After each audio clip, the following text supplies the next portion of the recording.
Coucou tout le monde. Alors une petite vidéo pour parler un petit peu de l'hypersensibilité, de ce qui peut être tous les phénomènes un peu psycho-énergétiques comme certaines personnes peuvent se reconnaître dans les profils zèbres, haut potentiel, hypersensibles. Aujourd'hui il y a beaucoup de termes euh, des, pour décrire des sentiments, des émotions, des façons de vivre, pardon, les sentiments, les émotions, le mental, la réflexion, etc. etc.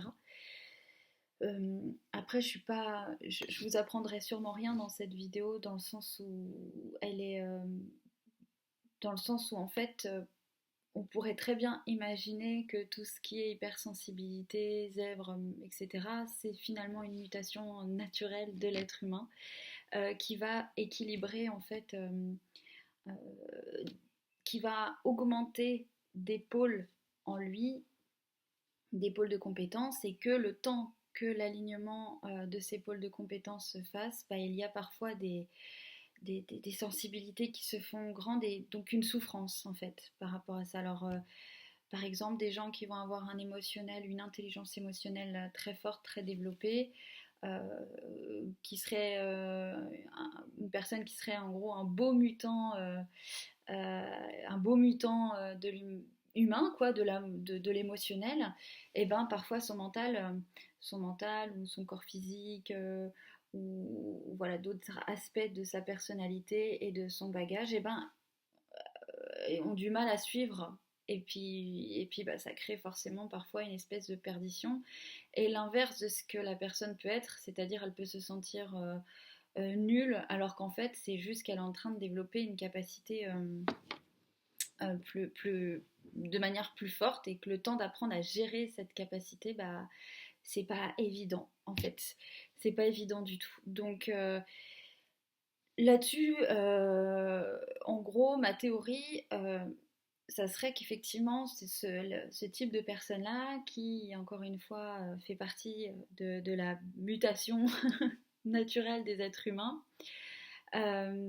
doivent être vigilantes à l'équilibre des quatre éléments: terre, feu, eau, air. Alors, c'est des éléments effectivement que vous pourrez retrouver en médecine chinoise, en plein de disciplines que vous pouvez retrouver dans l'astrologie, que vous pouvez retrouver vraiment partout en fait. C'est des éléments qui nous composent, donc au niveau des chakras, etc.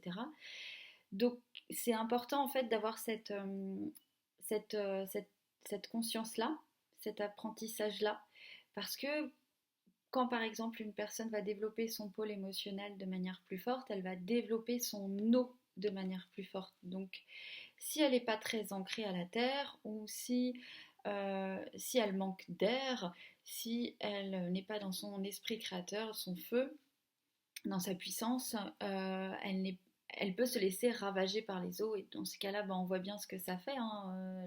L'eau, ça ravage tout, ça crée des éboulements, ça s'infiltre partout. Donc ça peut être très violent.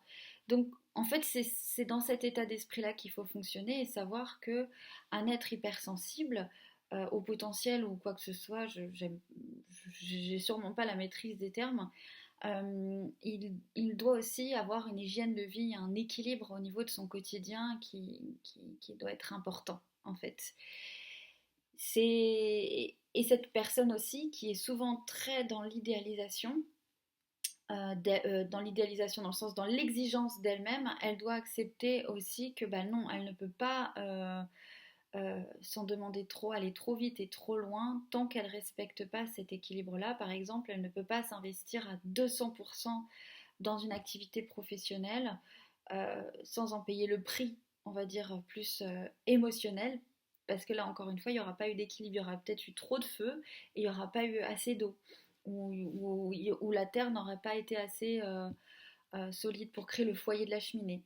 Donc c'est important de se dire que bah, la vie doit être comme une salade, une salade composée, et qu'il faut faire attention à tout. Donc il faut faire attention à l'hygiène de vie, bien sûr, mais aussi au fait que bah, euh, les personnes hypersensibles ne peuvent pas tout miser sur le travail. Il faut qu'elles aient qu'elles aient du temps pour elles, du temps pour évacuer, dans le plaisir, dans la joie, pour justement connecter un peu plus l'air et avoir plus de recul et pouvoir du coup après gérer mieux tous les autres éléments.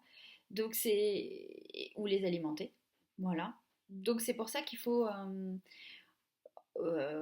en gros, faut baisser le niveau d'exigence envers soi-même pour avoir ce niveau d'observation-là et savoir qu'on ne peut pas être partout et que parfois vous allez polariser un aspect de votre personnalité mais que les autres demanderont plus de temps pour suivre et s'aligner et que comment ils vont suivre et s'aligner, bah justement avec cette prise en compte de ce rythme et de cette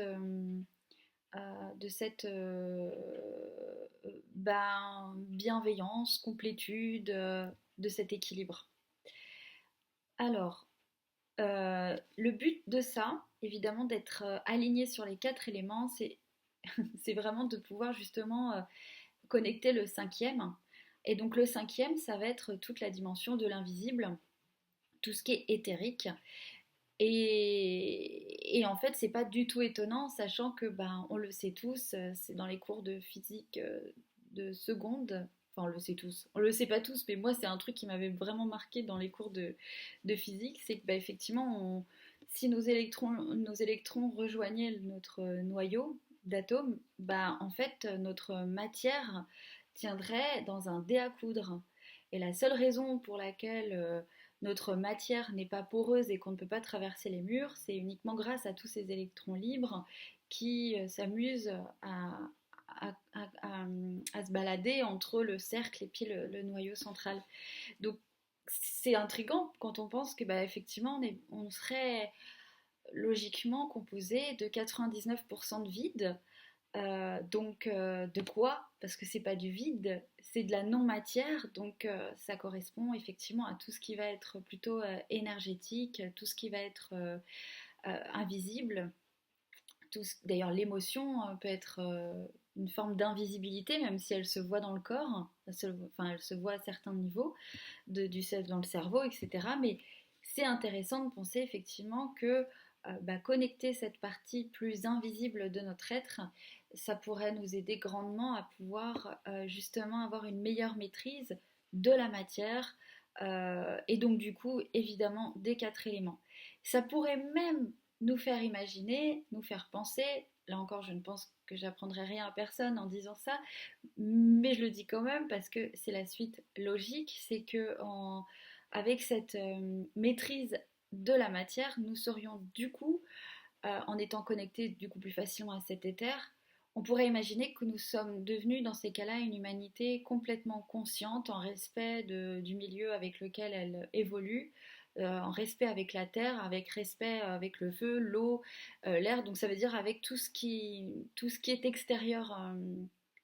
Nous serions en osmose avec tout ce qui est extérieur à nous, parce que nous serions dans la totale maîtrise de celle-ci, de ceci. J'espère que c'est assez clair. Enfin, je trouvais ça important de le souligner parce que même si ce sont des petits éléments qui peuvent paraître basiques, à notre niveau à nous, là où on en est dans l'évolution de l'humanité, maîtriser les éléments, maîtriser son équilibre personnel, c'est-à-dire quand on est hyper... Il y a des gens que je connais et qui sont très très connectés et c'est magnifique, donc ils vont connecter plus à l'élément air. Parfois, si on manque de terre, malheureusement, l'air, ça peut être destructeur aussi. C'est les ouragans, c'est les tempêtes, ça fait perdre pied en fait. Hein, et c'est comme l'eau, comme le feu, c'est ou la terre, ça peut être aussi beau que destructeur. Donc c'est pour ça que c'est important. On ne peut pas faire l'impasse sur ça, sur l'équilibre. Voilà, l'équilibre des forces. Donc peut-être ça pourrait être intéressant de s'observer au quotidien et de savoir, tiens, là je suis plus dans cet élément-là, j'aurais besoin de celui-là. Et si ça vous intéresse, plus, n'hésitez pas à observer votre thème astral et voir aussi où se joue le feu, l'air, l'eau, etc. Ça peut être une piste, mais l'introspection, normalement, peut suffire. Voilà, je vous fais des gros bisous et puis à bientôt.